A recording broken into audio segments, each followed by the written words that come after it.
When most people think of the Beatles, or rather the Beatles music, they're usually referencing, of course, the stereo versions that they've heard.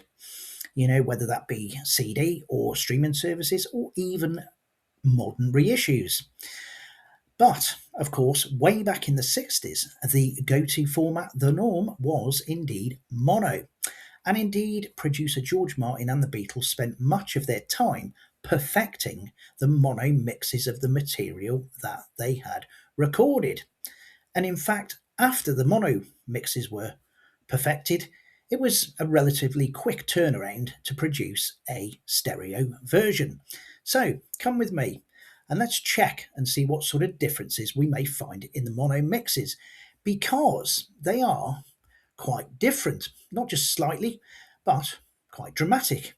Different performances, different effects, even different edits, and yeah, a different emotional impact.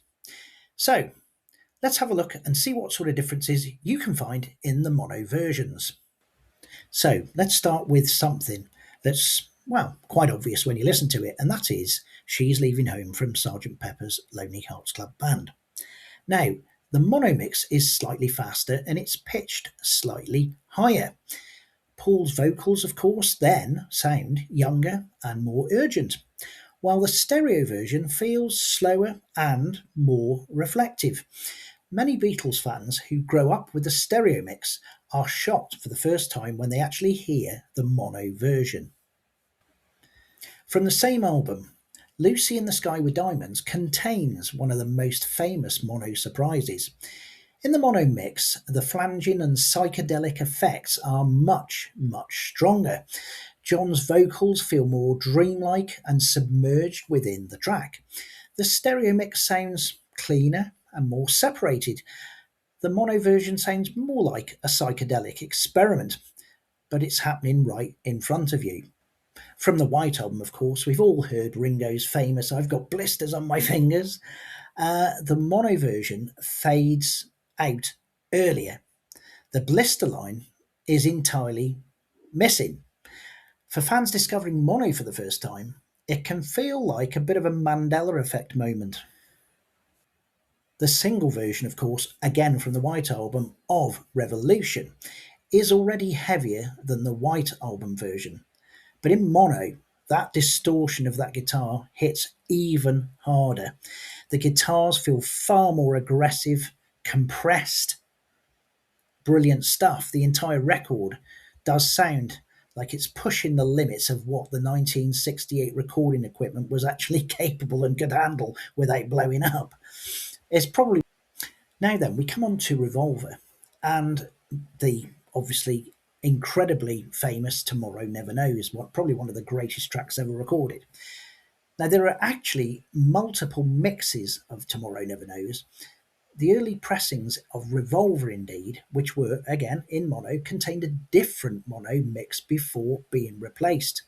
Now collectors call it RM11. Among the differences are altered tape loop placements and effects. It's one of those rare cases where even mono listeners may not be hearing the same mono version. Pretty incredible. You've got to be a serious collector to be looking and hunting out for that. Of course, with Tomorrow Never Knows, also from that particular track, in mono, the drums feel louder and heavier. I remember a friend of mine once lending me the 2009 remaster, and I'd already bought the first time CD pressings of Revolver, and I've got to be honest, I preferred the version that I bought way back in the 80s. It hadn't been obviously remixed or glammed up or anything, but the drums to me made a massive impression. The 2009 version seemed to be a lot quieter. I think the 2022 version is slightly better, but I got to be honest, having listened to my old 80s CD and indeed the mono mix, the drums on Tomorrow Never Knows are a lot better and have more of an impact.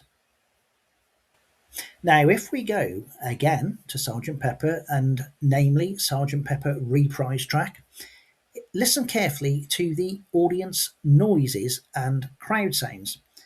Now, several effects are balanced differently between mono and stereo. Now, I would argue that the mono mix often feels tighter and more energetic. It's a bit of a recurring theme throughout Sergeant Pepper. The mono album frequently sounds like a finished artistic statement, whilst the stereo mix sometimes feels more like a technical presentation. Some of the stuff that you hear on the mono mixes sounds, I wouldn't say, well, maybe I would say it sounds a bit more rougher. It doesn't sound, I mean, the problem is you get so used to stereo mixes that you forget just what the Beatles were trying to achieve during their experimental time, obviously using mono, which was a completely different beat. Now, of course, we do have from the White Album another track called Don't Pass Me By, sung by Ringo. This particular track runs faster again in mono, and actually it creates a more brighter upbeat performance. Ringo's vocals, because of the running the faster record time, take on a completely different character. Many people don't realize they're hearing a speed difference until you actually play the two versions back to back, and it is majorly surprising the difference that these things make. Now, across albums like Rubber Soul and Revolver, mono often buries or highlights different musical details because everything shares the same space. Harmonies can blend together in surprising ways, and sometimes, a vocal line might suddenly jump out at you. Other times an instrument that dominates the stereo mix almost disappears. These aren't necessarily mistakes, they're artistic decisions made during the mix. And again, you can hear on you can hear differences. For instance, when you listen to tracks like Taxman on Revolver, again, I would say to you, check out the mono mixes. There are mono mixes on YouTube. I've played them through myself, and it really is quite stunning and quite surprising. The changes, the difference. Some some differences are better than others, but I think overall the differences in mono are pretty surprising and pretty good. Now then, if you've ever heard or listened to early Beatles stereo albums through headphones, you've probably noticed something a bit odd. The vocals might be entirely in your left ear, and then of course you've got your instruments in your right ear, and the whole thing can sound a little bit unnatural. Hence why the Beatles were and had purposely been recorded in mono for since they began. Now, EMI technology, of course, back in the day, it did have limitations. You couldn't do a lot apart from split this various things into two channels.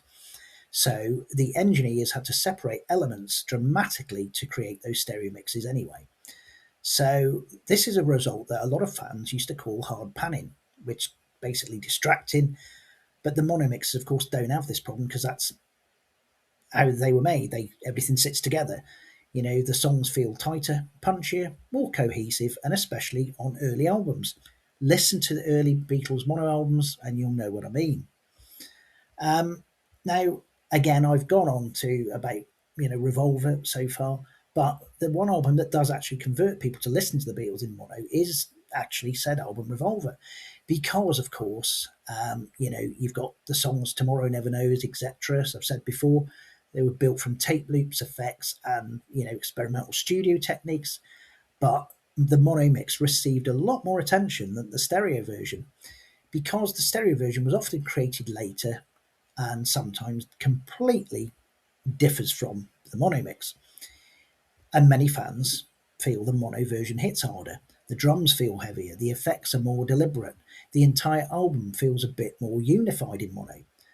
So, if you want to start off with Revolver, go ahead, listen to that first in mono.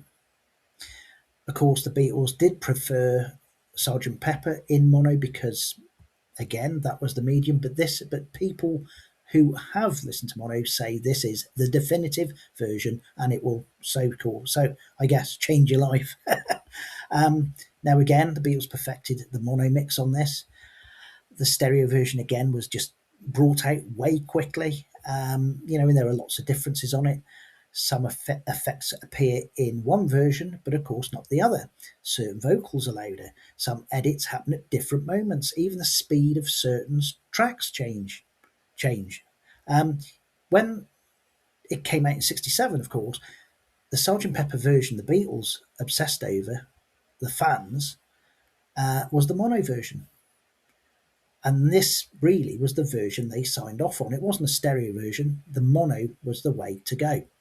And that is one of the reasons why people will always say that Sgt. Pepper in mono is essential listening, because it sounds quite a lot different in many ways.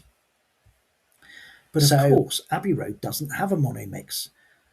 And that reason is because, of course, in '69, stereo had effectively won the war of musical formats, a bit like the CD, mini disc, Blu-ray, DVD, that sort of thing. Consumer technology had changed, and of course, now the Beatles were creating records with stereo listening in mind. And so when you hear, as I say, people talking about Beatles in mono, they're usually referring to the period from the debut album up to and including the White Album. So if you're a massive fan of the Beatles, looking at the mono mixes, I would say, if you want to really experience how the Beatles wanted their music to be heard, then yes, I think the mono mixes is a definitive, definite yes to listen to, because, as I say, they are different, and it really does make a difference. It's quite fascinating when you listen to them, how different the tracks sound in mono as compared to stereo.